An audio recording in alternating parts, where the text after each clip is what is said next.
Communication. What is communication? To me, it is an act of using language, verbal or nonverbal, to get a message across. I think that it's nonverbal as well because as human beings, we use certain cues to tell people whether we're comfortable, uncomfortable, we like them. For example, if I am very distant with a person when I am talking to them, that means maybe I'm uncomfortable, or I just like my space, or I don't really like the person. Very different distinguishing communication nonverbals, but I did get a message across. Merriam-Webster's says communication is an act or instance of transmitting. The characteristics that I chose are symbolic, requires meaning, and culture. And I think that these three characteristics are what communication really is. Because communication, it does require meaning. It's symbolic, it's culture, it's all of these things mixed into one whole thing called communication. First, I think communication is symbolic because of jokes. For example, if I told you a joke, why did the chicken play the Ouija board? And the answer was to get to the other side. You wouldn't laugh at that unless you knew the other joke, which is why did the chicken cross the road? And that was to get to the other side. And that's a very old joke that you have to have background knowledge. Another thing that I think communication is symbolic is because you have to refer to different things in a conversation. For example, you have to say, oh, hey, remember that time we were there and I said, oh yeah, I like that color? You'll be in a conversation and they'll be like, oh yeah, I know what you're talking about. And just in other things, I was playing a game of Uno and they referred to something and I was like, oh yeah, I know what that is, because I had background knowledge of it. And that's why communication is symbolic.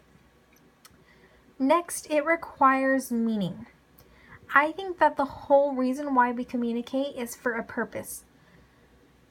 The purpose to me is if I go up to somebody and say hi in a restaurant, I want them to know that I saw them, and that's just something we do.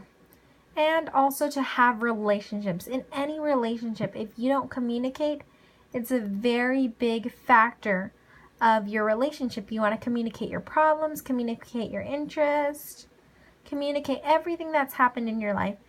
And this is very crucial to relationships. If I never talked with my parents, they would never know what's going on with me unless they read my nonverbals, which say something, but they don't say everything.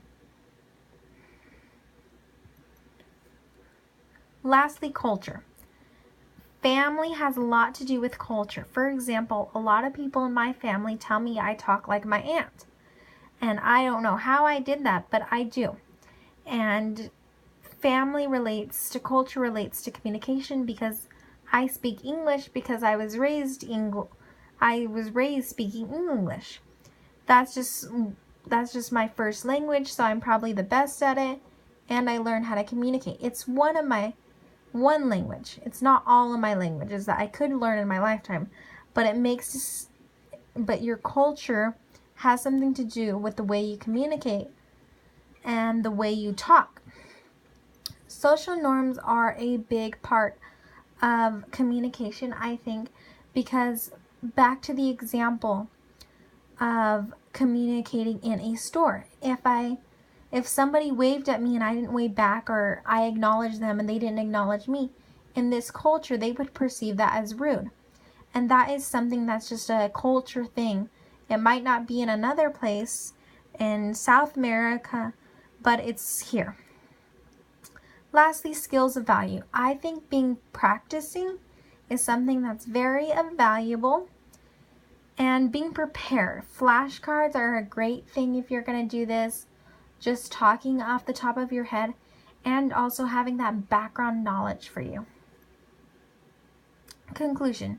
Thank you for your time and consideration, and hopefully you've learned something about what communication means to me and what I learned as well. Thank you.